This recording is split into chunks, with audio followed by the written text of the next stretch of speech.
शेषराव यादव जी, कन्हई राम रघुवंशी जी, जिला महामंत्री परमजीत विज जी, पूर्व जिलाध्यक्ष रमेश पोपड़ी जी, पूर्व जिलाध्यक्ष ठाकुर दौलत सिंह जी, भारी संख्या में छिंदवाड़ा विधानसभा क्षेत्र में आयोजित आज की इस चुनावी रैली में उपस्थित भाइयों और बहनों, मैं सबसे पहले आप सबको आज भैया दूज का पावन पर्व है, इस अवसर पर इस पावन पर्व की हृदय से बधाई देता हूं। भाइयों बहनों, भगवान बिरसा मुंडा को श्रद्धांजलि देने के लिए स्वयं वहां पहुंचे थे। इस अवसर पर जनजातीय दिवस आयोजन के कार्यक्रम में प्रधानमंत्री जी ने देश के नाम अपने महत्वपूर्ण संदेश में देश के जनजातीय समुदाय के उत्थान के लिए किए जा रहे प्रयासों और परियोजनाओं का लोकार्पण भी किया। जनजातीय दिवस के अवसर पर देश भर के सभी जनजातीय समुदाय भाई बंधुओं के प्रति मैं हृदय से बधाई देता हूं, अपनी शुभकामनाएं देता हूं। भाइयों बहनों, छिंदवाड़ा विधानसभा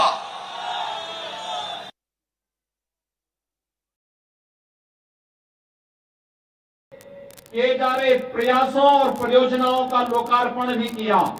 जनजातीय दिवस के अवसर पर देश भर के सभी जनजातीय समुदाय भाई बंधुओं के प्रति मैं हृदय से बधाई देता हूं, अपनी शुभकामनाएं देता हूं।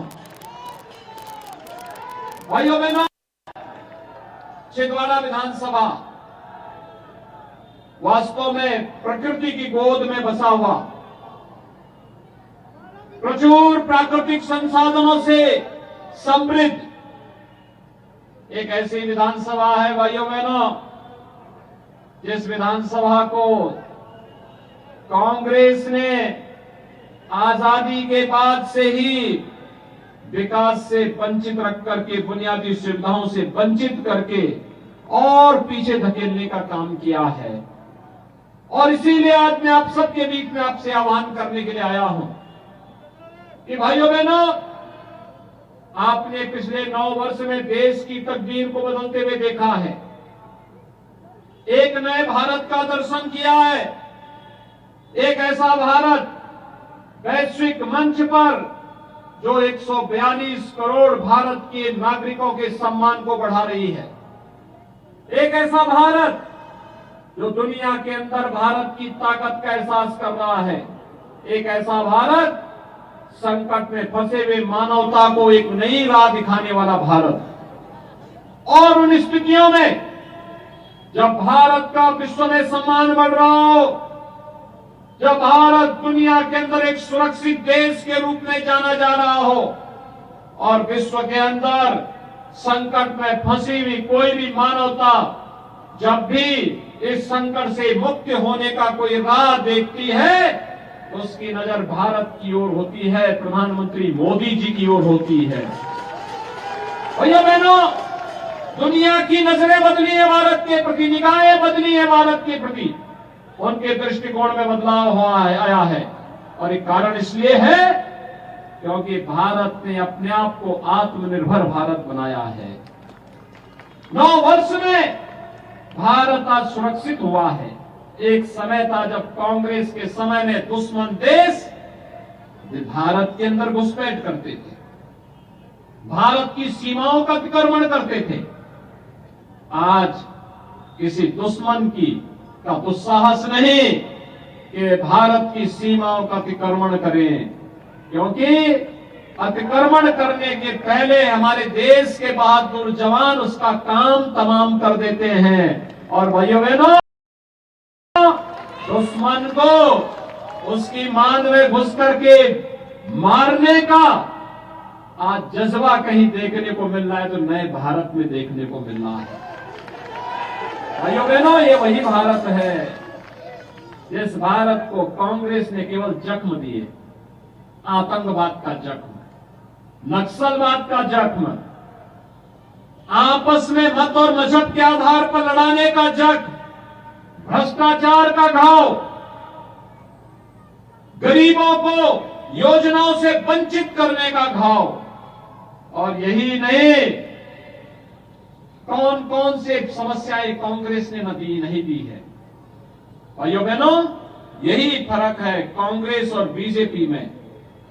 कांग्रेस समस्या देती है और बीजेपी उसका समाधान निकालती है।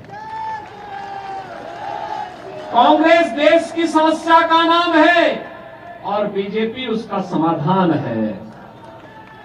भाइयों बहनों, कांग्रेस ने आतंकवाद की समस्या दी। कश्मीर में धारा 370 कांग्रेस ने लगाई थी और धारा 370 को सदैव के लिए इतिहास की वस्तु बनाने का काम उसे समाप्त करके प्रधानमंत्री मोदी जी ने किया। कांग्रेस ने नक्सलवाद किया। मोदी जी के नेतृत्व में कांग्रेस के द्वारा दिए गए नक्सलवाद की समस्या का समाधान आज प्रधानमंत्री मोदी जी और गृह मंत्री अमित शाह जी के द्वारा कर दिया गया है। भाइयों बहनों, कांग्रेस ने अलगाववाद किया। भारत में अलगाववाद की समस्या की जड़ है कांग्रेस, लेकिन भारतीय जनता पार्टी ने अलगाववाद की समस्या का समाधान भी किया। कांग्रेस ने भूखमरी दी, बेकारी दी, बेरोजगारी दी। भारतीय जनता पार्टी ने समस्या का समाधान भी किया। आपने देखा होगा, पहली बार भारत के अंदर गरीबों को मिलने वाली योजनाओं का लाभ बराबर बिना भेदभाव के मिल रहा है।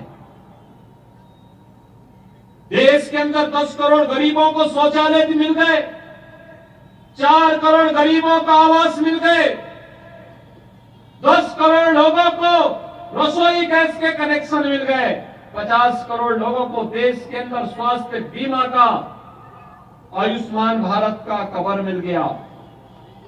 कोरोना कालखंड में 80 करोड़ लोगों को 3.5 वर्ष से फ्री में राशन की सुविधा का लाभ भी मिल रहा है और आगामी 5 वर्ष तक इसे चालू रखने के लिए प्रधानमंत्री जी ने घोषणा पहले ही कर दी है।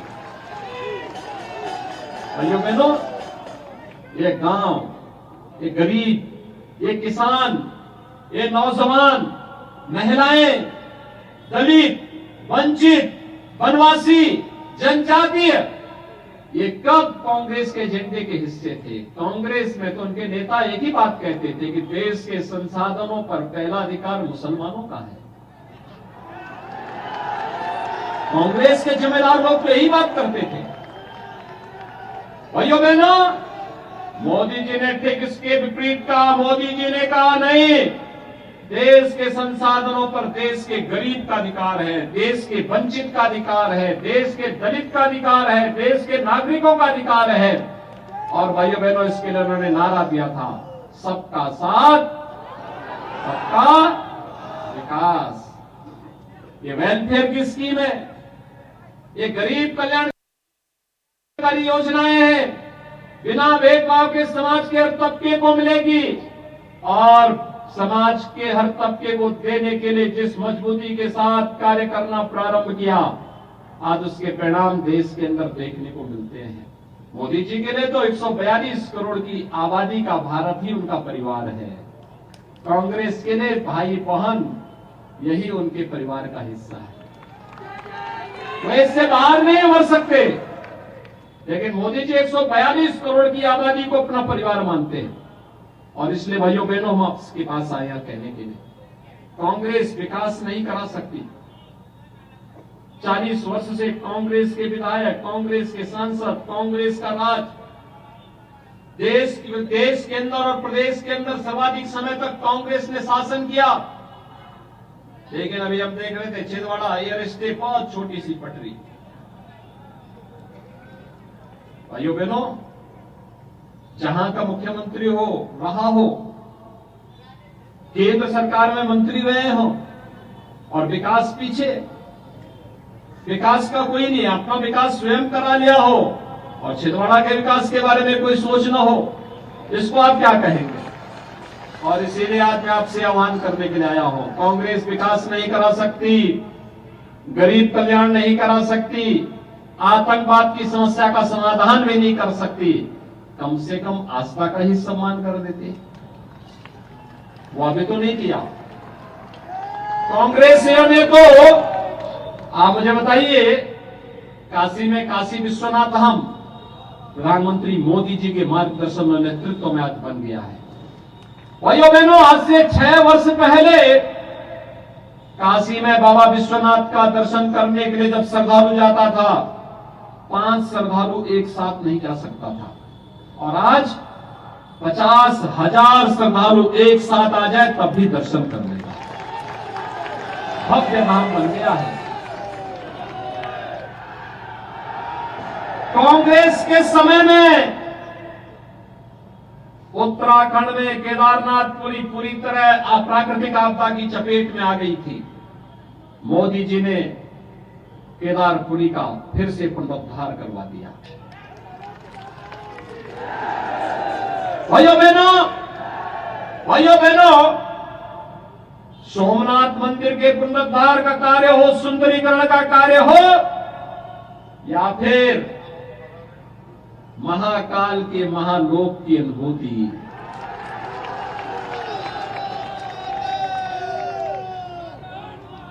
बाबा साहब भीमराव अंबेडकर से जुड़े हुए पंच तीर्थों का निर्माण भी मोदी जी के मार्गदर्शन और नेतृत्व में हुआ है। और यही नए 500 वर्षों का इंतजार समाप्त करके अयोध्या में भगवान राम के भव्य मंदिर का निर्माण। क्या कांग्रेस कर पाती? क्या भाइयों बहनों, कांग्रेस के नेताओं ने तो कहा था कि राम और कृष्ण हुए ही नहीं। संभवतः कमलनाथ जी भी उस कैबिनेट के सदस्य थे जिस कैबिनेट ने एक एफिडेविट दिया था सुप्रीम कोर्ट में कि राम और कृष्ण हुए ही नहीं। यानी वे राम और कृष्ण के अस्तित्व पर प्रश्न खड़ा करते हैं।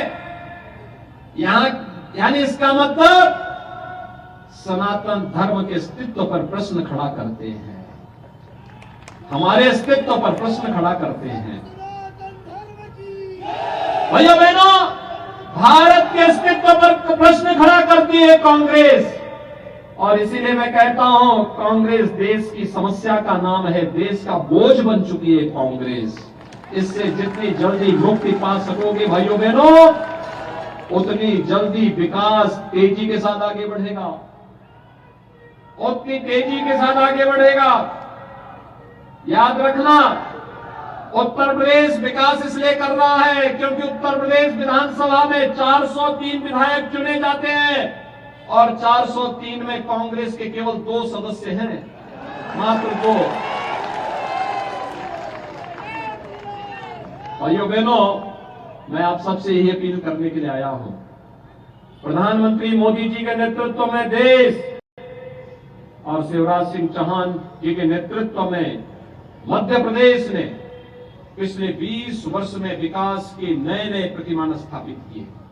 आज मेडिकल कॉलेज बन रहे हैं, IIT, IIM, AIIMS, highway, railway, rapid rail, metro नए बन रहे हैं, एयरपोर्ट बन रहे हैं। और विकास के लिए, नौजवानों के रोजगार के लिए, सुरक्षा और सुशासन के लिए ये डबल इंजन की सरकार आवश्यक है, और डबल इंजन की सरकार के लिए ही आपसे अपील करने के लिए आया हूं। छिंदवाड़ा में 7 विधानसभा क्षेत्र हैं, और छिंदवाड़ा विधानसभा क्षेत्र में श्री विवेक बंटी साहू मजबूती के साथ एक युवा जुझारू नौजवान आपके साथ कार्य करने को तैयार है। भाइयों बहनों, आपसे ये अपील करने के लिए आया हूं मैं, विवेक बंटी साहू को चुनाव जिता करके भेजिए, कांग्रेस को संदेश दे दीजिए, अब धोखा नहीं हो पाएगा। बहुत देश को धोखा दिया है, समाज को बहुत बांटा है, देश के खिलाफ बहुत साजिशें की हैं, आपस में बहुत लड़ाया है। अब ये नहीं चलेगा। अब तो हम लोग आर पार की लड़ाई लड़ रहे हैं, देश की एकता और अखंडता के लिए, देश की समृद्धि के लिए, भारत को दुनिया की सबसे बड़ी आर्थिक महाशक्ति बनाने के लिए और इसके लिए डबल इंजन की सरकार मध्य प्रदेश में आवश्यक है।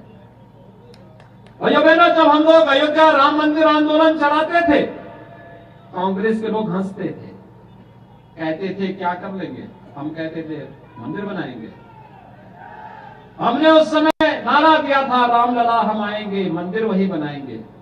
लोग हंसते थे, तो हमने कहा इनकी हंसी को रोकने के लिए हमने तब कहा था रामलला हम आएंगे, पहले ढांचा हटाएंगे।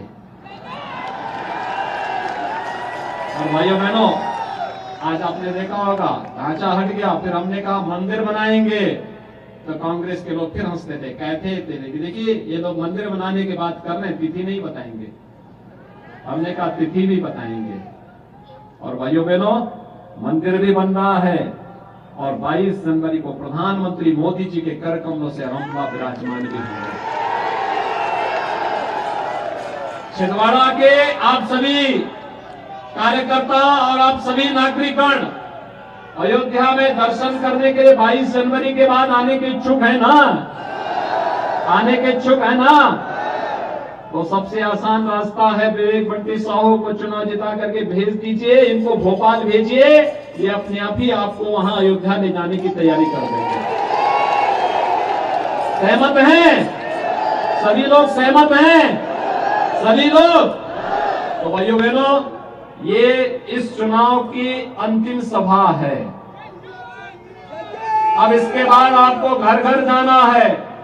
मतदान परसों मतदान होना है प्रातः काल से, और अभी से संकल्पित होइए हर व्यक्ति को कमल चुनाव चिन्ह पर। भाइयों बहनों,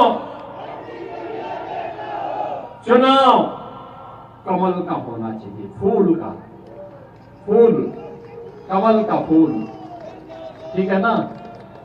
भूल मत जाना। कमल चुनाव चिन्ह पर भारतीय जनता पार्टी को भारी बहुमत से विजयी बनाना है। सहमत हैं? सभी लोग सहमत हैं? चुनाव जिता करके भेजेंगे तो भैया आपका अयोध्या का टिकट भी पक्का है। आप सब मेरे साथ एक बार बोलेंगे, विवेक बंटी साहू के समर्थन में भारत माता की, भारत माता की, भारत माता की जय श्री राम, जय जय श्री राम।